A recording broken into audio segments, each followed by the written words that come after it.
আল্লাহ রব্বুল আলামিন হযরত জিবরাইল আমিনকে তৈরি করলো। তখন জিবরাইল আমিন জিজ্ঞাসা করলো, আল্লাহ আপনি কিসে বেশি খুশি হন? তখন আল্লাহ রব্বুল আলামিন বলে, সিজদাতে। তখন জিবরাইল আমিন এক সিজদায় 30 বছর কেটে দিল।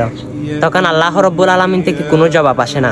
ইয়া আল্লাহ, আমি আপনার সিজদা তো 30 বছর এক নাগাদ দিয়ে দিয়েছি, আপনি কি খুশি হন নাই? তখন আল্লাহ থেকে কোনো জবাব আসে না। তখন আমার আল্লাহ জিবরাইলকে ঘোষণা দেয়, এই জিবরাইল আরশের দিকে তাকাও।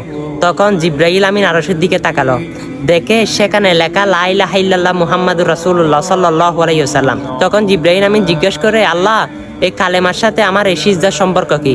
তখন আল্লাহ রব্বুল আলামিন কুদরতে জবানে বলে, আমার একজন নবী আসবে, তিনি হচ্ছে সর্বশ্রেষ্ঠ এবং সর্বশেষ নবী হযরত মুহাম্মদ মুস্তাফা সাল্লাল্লাহু আলাইহি ওয়াসাল্লাম। হ্যাঁ, সেই নবীর উম্মতের জন্য 5 ওয়াক্ত নামাজ ফরজ করা হয়েছে এবং 17 রাকাত ফরজ 5 ওয়াক্ত নামাজে। যখন 17 রাকাতে 2টি করে সিজদা থাকবে, তখন সিজদা থেকে সুবহানা রব্বিয়াল আলা বলবে।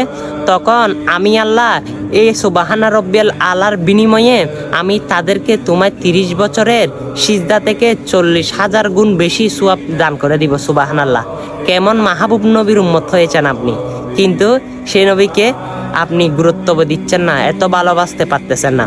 অবশ্যই এই ঘটনাটা সবার কানে কানে উন্মোচন করে দিবেন, দেখবেন অনেক মানুষ যদি হেদায়েত থাকে আমার রসুলের এই সুন্দর ঘটনাটা শুনে, আল্লাহ এবং জিবরিলের ঘটনাটা শুনে হেদায়েতের রাস্তায় আসতে পারে।